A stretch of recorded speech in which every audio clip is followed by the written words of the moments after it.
The custom in our community is to recite the paragraph that begins Anshe Emunah in the additional supplications for Monday and Thursday on Monday, and the paragraph that begins Tamanu on Thursday.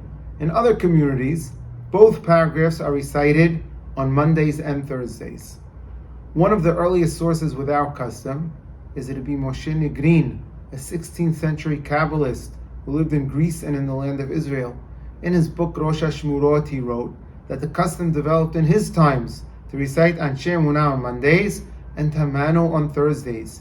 However, Rabbi Moshe Negrin disagreed with the custom, and he wrote that the proper practice is to recite both paragraphs on Monday and on Thursday. In the 17th century Siddur of Rabbi Moshe Zechut, an Italian Kabbalist known as the Ramaz, the instructions say, on Mondays recite Anshe Emunah, and on Thursdays recite Tamanu. These instructions are also found in a 17th century Siddur of Rabbi Haim HaKohen Me'aram Soba, also a famous Kabbalist. In the 18th century, the Italian Kabbalist Rabbi Rafael Emanuel Hayriki wrote that it is customary to recite Tamanu instead of Anshe Emunah on Thursday. This was written in his well-known Kabbalistic work, Mishnat Hasidim.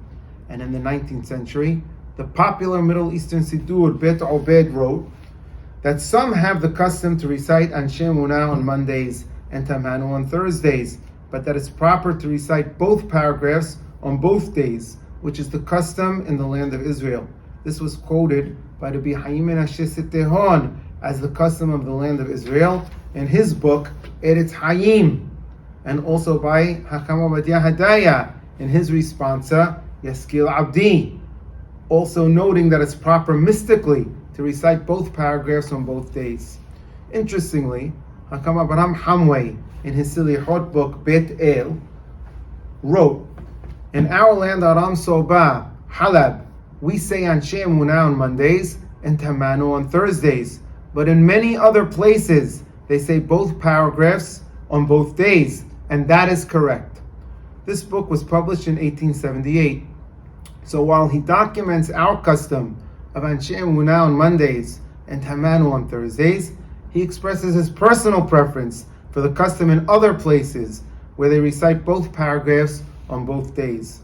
The custom of Halab was also documented by Hakam Yosef Abadi Shayo in his Customs of Aleppo, where he wrote that on Thursday we say Tamanu instead of Anshe Emunah. The book Derech Eretz also records our custom and includes the practice of adding VaYa'abor at the end of the supplications. Since we only say one paragraph each day, we say one less VaYa'abor than the other communities, which we add at the end of the supplications.